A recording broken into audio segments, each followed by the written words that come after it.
Hello and welcome to the 25th Congressional District Candidates Forum, brought to you by SCV TV, KHTS AM 1220, the Signal newspaper, and College of the Canyon's Cougar News. First and foremost, I want to thank all of you for sponsoring this very important debate. I believe this election is about leadership. All of us have different backgrounds. I'm proud of my background serving the state Senate and the state assembly. I led in Sacramento. I'll lead in Washington, D.C. This is the first time this seat has been open for quite a long time. This district and Santa Clarita in particular have been very fortunate to have Buck McKeon as a longtime congressman. Most congressmen haven't been chair of one committee. We've been fortunate enough to have a congressman that's been chair of two major standing committees. And what that means is when the issue arises here in Santa Clarita, we've had a very strong congressman to get the job done for the people of Santa Clarita. I'm proud that Buck McKeon looked at the list of candidates who are announced in this race. He knows what it takes to be an effective leader in Washington, and he knows what it takes to represent this community. And I'm honored to have his help and support and his endorsement for my campaign. My priorities and my focus will be to help create jobs and turn around this economy. Number two is to repeal Obamacare and replace it with free market solutions. Number three is to pass a balanced budget. We can't continue to pass on this debt to the future generations. And number four is make sure we stand strong in a strong national defense that's very important for jobs in this community. Thank you so much for having me here today. Legislative efforts to stop the CEMEX mine have failed repeatedly. It's a pressing issue for this valley. What would you try to do differently? Well, it sounds like we have unanimous support in terms of fighting the CEMEX mine. It is about leadership, and it's about working on a bipartisan way. And also working as the congressman with the local electeds to do what you can, come together, work on both sides of the aisle now that we have U.S. senators from California also on this issue.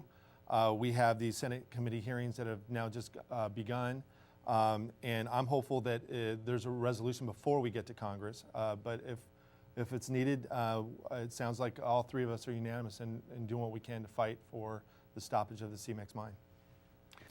Which congressional committees would you like to be on, and why?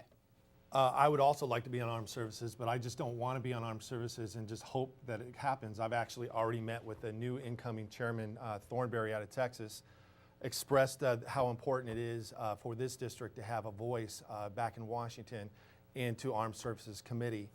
He's indicated he'd be very supportive of my placement on the Armed Services Committee. On top of that, energy and commerce is something I'm very interested in. I think the new challenge of this generation is to be energy independent here in the United States. Much like John F. Kennedy back in the early 1960s said, we need to put a man on the moon by the end of the decade. I think our challenge is to make sure that we're energy independent. That's not only providing jobs that helps our economy put people back to work, but it's also a national security issue. We're now not sending billions of dollars to countries that don't like us, that fund terrorist networks. And so those are the two committees, but I will serve on any committee that benefits this district and that benefits the people of California and the people across the United States of America. What would you do to improve the success of industries such as aerospace, television and filming, and manufacturing, which have traditionally been important to this region? Well, I provided leadership in Sacramento on manufacturing and also on filming. I co-authored a bill to make sure that we didn't have runaway production that went off to countries like Canada and states like New Mexico that offer tax incentives. It's a big part of the Santa Clarita area's economy in terms of filming. We want to make sure we do as much filming as possible. In terms of manufacturing, I think it's very important to understand that the state policies have not been good for California in terms of manufacturing. We're one of only few states that charges a sales tax on manufacturing equipment. So when people are looking at where they're going to put their manufacturing jobs, a lot of times they look to other states around us. I authored a bill, and it's been failed many times in Sacramento to eliminate that ability. I did pass a bill, however, on a bipartisan way with Alex Padilla that said you could do it for green technology, that you have these manufacturing tax credit, and it's proven that it will bring in jobs. Now we need to take that and move it forward, bring those manufacturing jobs here at home. How would you assess the role of healthcare reform so far, and what changes would you like to see? Obamacare is fundamentally flawed. We need to repeal it right away. According to the Congressional Budget Office, Obamacare costs 2.3 million full-time jobs by the year 2021. That saying that Obama and Nancy Pelosi said that if you like your health care plan, you can keep your plan. If you like your doctor, you can keep your doctor and your premiums are not going to go up, was now we realize that that's just not the case. California is scheduled to see a 27% increase in their premiums. As you're adding some people into the healthcare, we're also losing a lot of folks into healthcare, and it's also the quality of healthcare. So I'm going to do whatever we can to make sure that we fight to repeal Obamacare and replace Obamacare with free market solutions. For example, people under pre-existing conditions, get rid of the federal law that says you can't go across state party line or state lines, so you can go and get larger risk pools to make sure that it's affordable for pre-existing conditions. But there are free market ways to solve the healthcare problems without upending our economy and sacrificing the quality of care that we have for healthcare across this country. How much should the federal minimum wage be, and why? State and federal minimum wage have really been decimating to young people trying to get a job. Young people's unemployment, lack of the ability to get that job experience has been a detriment, and I think it's pointed out to the minimum wage. And one thing we have to understand is not all jobs are meant for a family of four, to provide for a family of four. For example, my first job was washing wheelchairs at a nursing home. The reason why I got that job was in order to put a little money in my pocket, get the job experience, show that you can show up on time, get the job done, and put a little bit of extra money in your pocket so you can take your girlfriend out, save up for a used car. A lot of those jobs are not existing for young people to get that job experience, and I think a large portion is, it is an arbitrary number that they come up and say, well, we need to have this job for a family of four. A lot of those jobs that are startup jobs are now not available to young people based on the policies that are going on in Washington and Sacramento. Where do most of your campaign contributions come from, and what are you doing to ensure victory in this election? Well, they come from all over the district and they come from all over the region.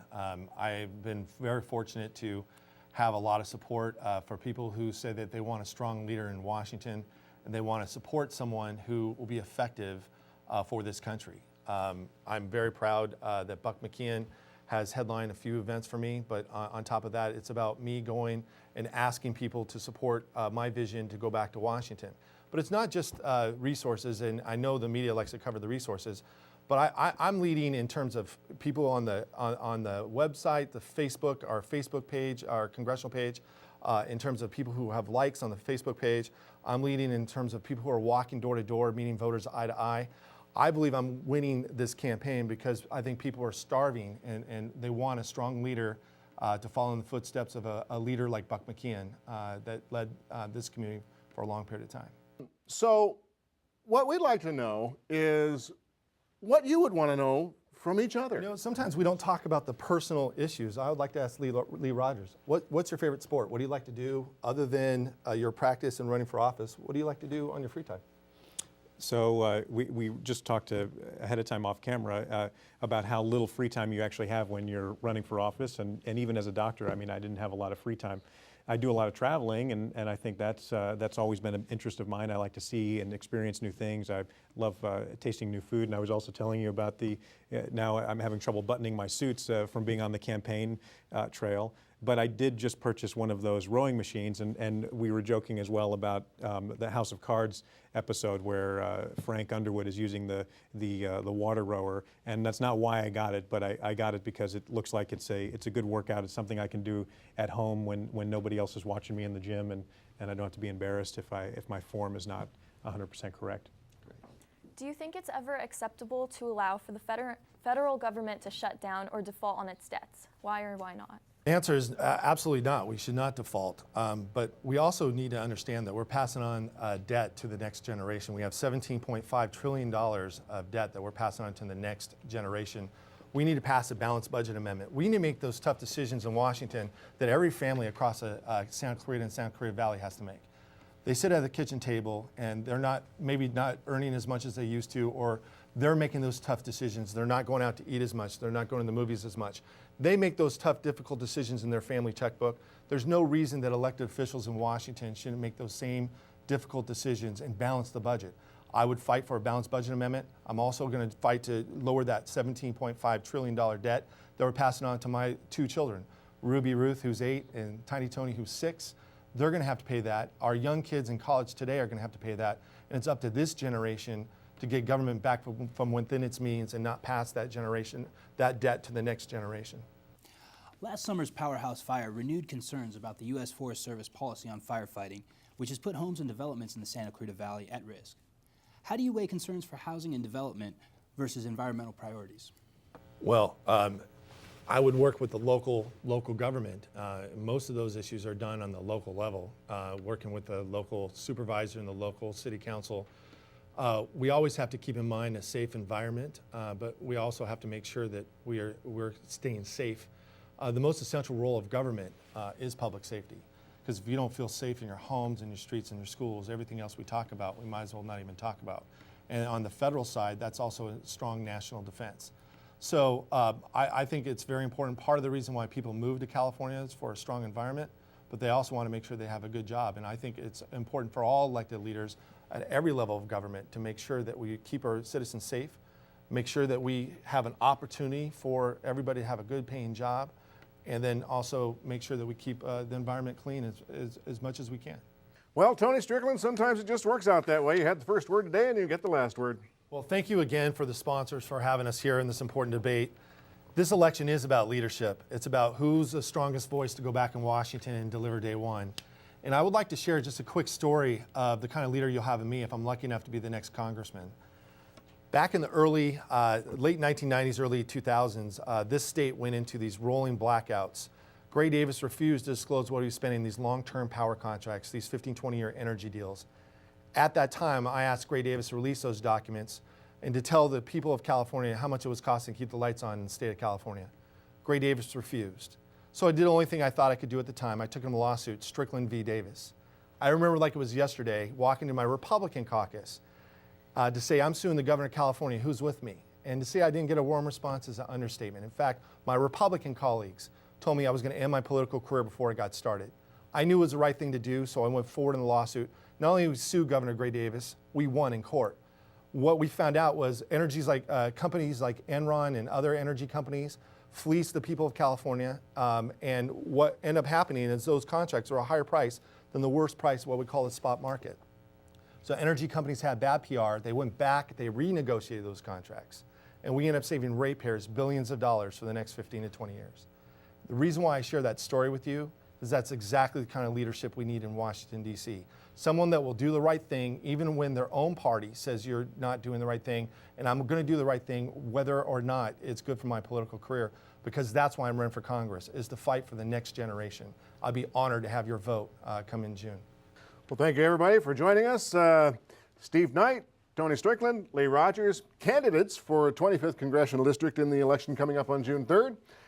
We had today asking the questions from COC Cougar News, Taylor Villanueva, from AM 1220 KHTS, Perry Smith, and from the Signal newspaper, Luke Money. I'm Leon Warden reminding you to vote on June 3rd.